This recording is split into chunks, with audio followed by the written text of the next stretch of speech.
So today we're going to have a look at the other car in the fleet and how it compares to our BMW. Alright, stay tuned.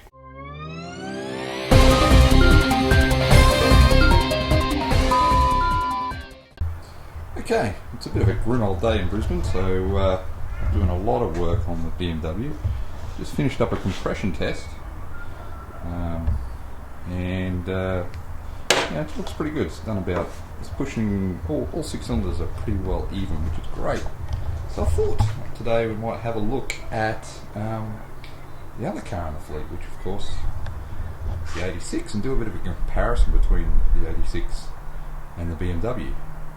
So I thought I might just go over what the 86 is, what it's great at, and what it's not so good at. I bought this is a 2012 model,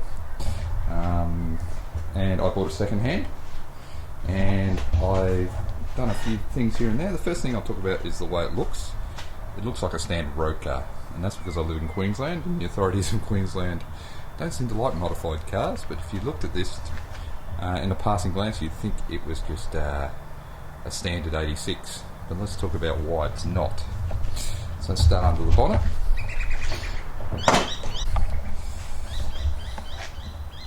Alright, there it is, in its former glory. So actually, if you compare this to the E36, they're quite similar, right? Well, that's a 2 litre 6-cylinder.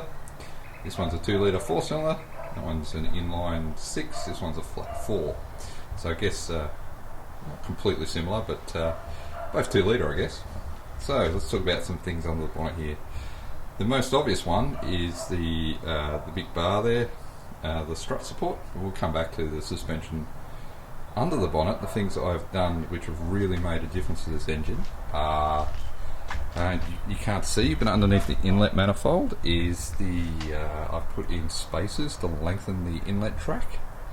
And the other thing I've done, see if I can get around, you might be able to see down there, is I have a fairly set of trick headers on this which are equal length to help boost the top end performance. So these cars out of the factory had a problem with torque, and most people replace the headers, and you've got two options when you replace the headers. One is you go for unequal length, which gives the familiar Subaru Boxer sound. The other option is to go equal length, and you get a more, if you like, normal 4-cylinder sound.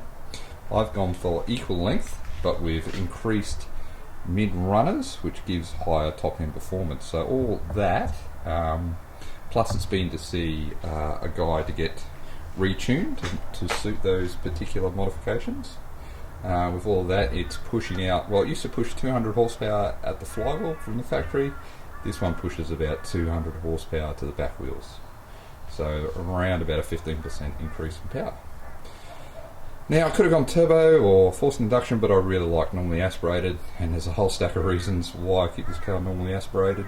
Mainly because normally aspirated, I don't have to worry about changing the clutch flywheel. I don't have to worry about blowing the diff up. It's pretty good the way it is. Some other things under here is I'm running an oil cooler. You can see that hooked up there.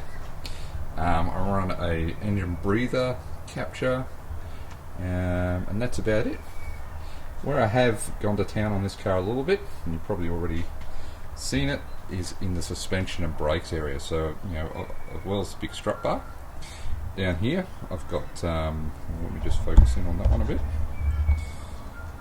I've got MCA red coilover suspension. So this is produced locally here in Queensland. Murray Coote Automotive is MCA, and they do a great kit for the 86, and this is the one in fact used on the 86 series for race cars that they have.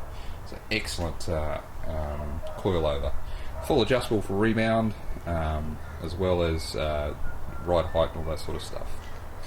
So if you come around this side, now that I've pointed all that out, you'll notice the car is lower than most 86s you see on the road.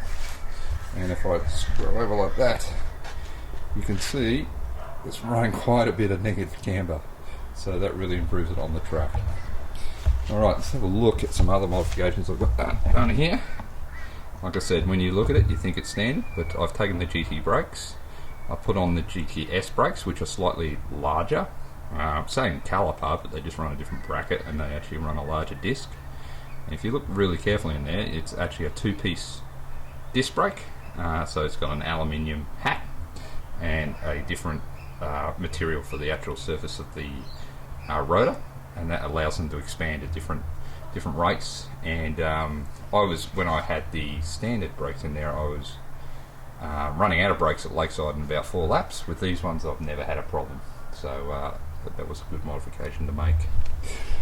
Moving on to the back of the car,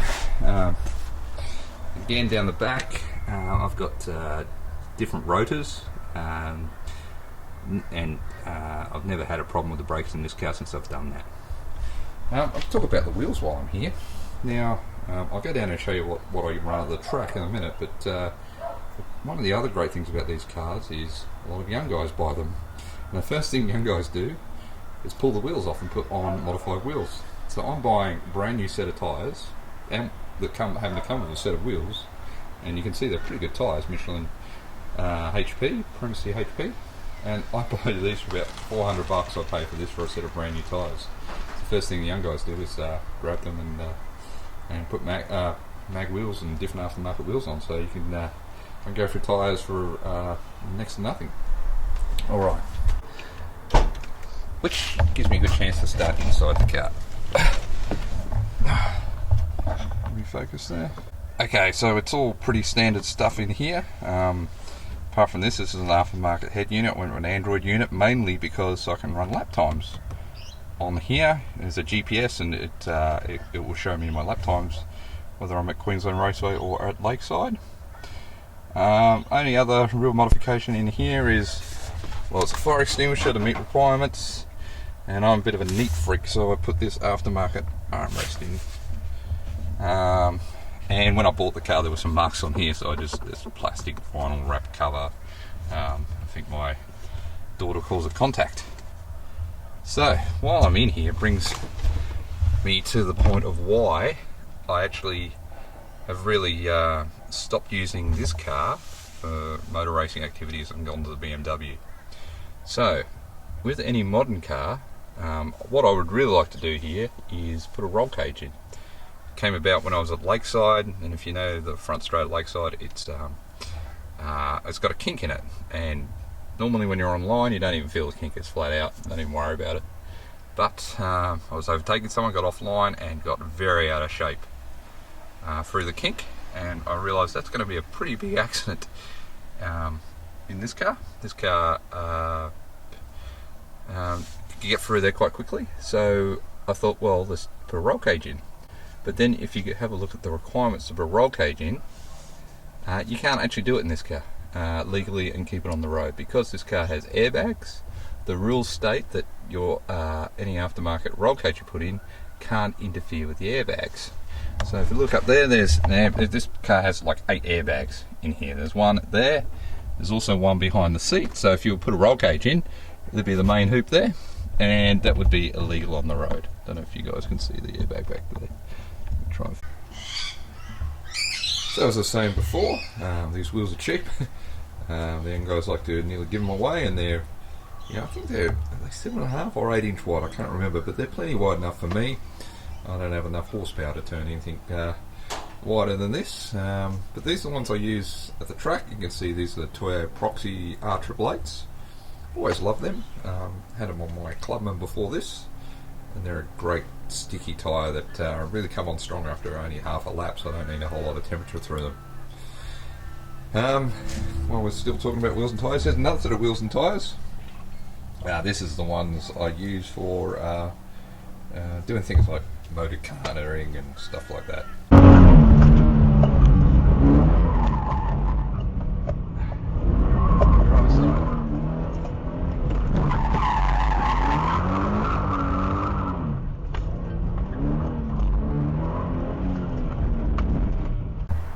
So let's do a comparison between the two. So, which one is faster? Well, there's no doubt that the 86 is faster. It makes a lot more horsepower, a lot more modern engine. It has direct injection as well as port injection, whereas the dear old BMW over here makes do with just one piece of injection. Also, dear old BMW only has 2 valves per cylinder. Over here we have 4 valves per cylinder, so it's making a lot more power than the BMW. So it's to give you put that in perspective. I guess this car will run around Lakeside. I've done a 63. It's probably capable of a 60, 61 with a decent driver in it. That car, it's gone round in 70, so a big difference in performance. Now, it's not a real fair comparison because when I run, as you know, the 86 has coilover suspension, big brakes, and I run sticky tyres, whereas the dear old BMW, because of rule restrictions, has to run standard suspension and on road tyres. So, if I was put the same on both suspension, I still think the 86 is much quicker. Very similar type of suspension. That one has trailing arm, so does the 86. But the 86, because of its suspension modifications, is much nicer to drive. So, which one would I take to the racetrack? Which one's more fun? Well, that's very equal. I couldn't really pick one. 86 is faster, so it presents a different challenge, and the 86 tends to oversteer a lot, whereas the BMW tends to be very neutral from what I've driven. So they're pretty similar in the fun factor. So why has the 86 not gone to the track very much anymore when the BMW has? Well, it's for safety. I might be getting old and less risk adverse, but that one has a harness and a helmet, but you think if it rolls over and you've got a harness on, you're going to crush your head. It doesn't have a roll cage. If you have an accident, you're sort of relying on car manufacturer's ability to produce a strong car, and that's probably not their primary focus when they made it. That one, full roll cage, full harness. Okay, so hopefully that was an interesting look at the two cars and where they might be similar and where they might be different, and you can see they both have very different uses now, with the 86 being a very much a road car, occasional sprint in it. When I get some more time, I'm looking forward to getting the 86 on the track. While work continues on our full race car, which is the BMW Lemon car. I have been doing some work on the BMW, so a quick update. I did film doing a compression test, but I got all the filming mucked up, so there's no video from that. But we did do a compression test, and the news is good. They all fairly even across the board, so that's good news. Now we're going to work on the exhaust system on the BMW and look at pretty soon removing the engine to fix a lot of the oil leaks that it has. But that'll be coming up soon. Alright, so hopefully next time I will be getting the filming right of working on the car, and we can have a look at starting to fix some of these oil leaks. Alright, till next time.